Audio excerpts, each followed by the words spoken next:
Okay, I figured out what I'm gonna do, and you see where the two black marks are? That's gonna be where the joist is, from there to there. And so I'm making it about there to still try to keep the most of this box on the meat of the truss. See, it's going to be far enough away so that when I put that when I snap that in, you see there's a 1/16 of it that's going to fit on the outside of the knockout hole. And I need to make sure that will fit in there without hitting the edge of the truss.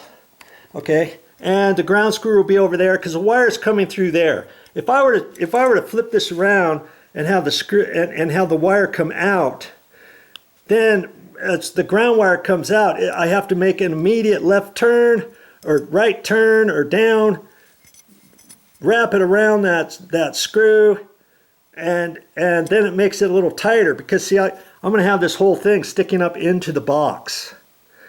You see what I mean? And because I'm going to pull the wire out of the ceiling, let it stick down, and then I'll put this up from down here going up. And so that's why I'm going to have this facing like that. So when the wire goes down, it goes down through there, and this thing will pinch on the wire and keep it so it's going to stay tight. And plus I'll be up there in the attic, and I'll staple it. See, if you had just a round knockout thing that didn't have this crimper thing on the back, the end of it, they have those type too, where it just slips in there, and it's just smooth all the way around. You could do that too because it's up in the attic, and because I'll have to staple it within 6 inches of the box, and it'll be fine.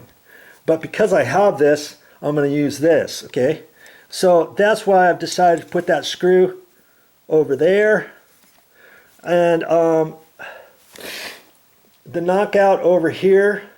So now I have to knock that out, and I'll show you how I do that. There's a little, you see on this, there's a little impression thing right there, right there, right there, right there.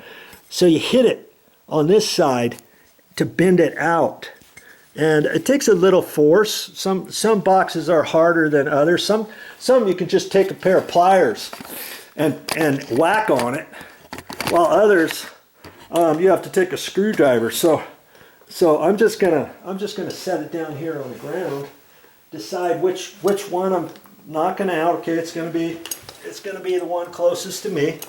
Let's see if you can see that. Okay, and I'm just gonna take a crummy screwdriver and my hammer away from that notched or that little divot thing that I saw, and just whack on it. That's it.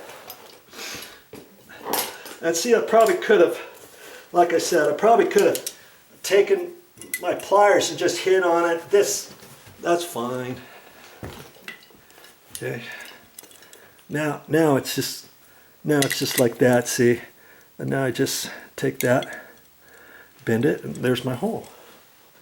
Okay. And I'm not going to snap anything.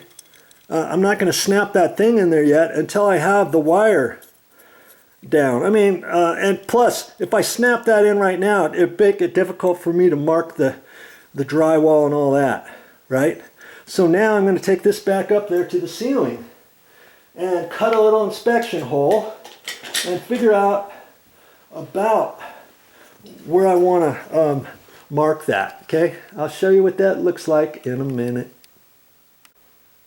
Can you believe that? I got 1 minute left on my SIM card of this whole thing. I thought I'd had plenty of time, but hey, if I can do it, you can do it.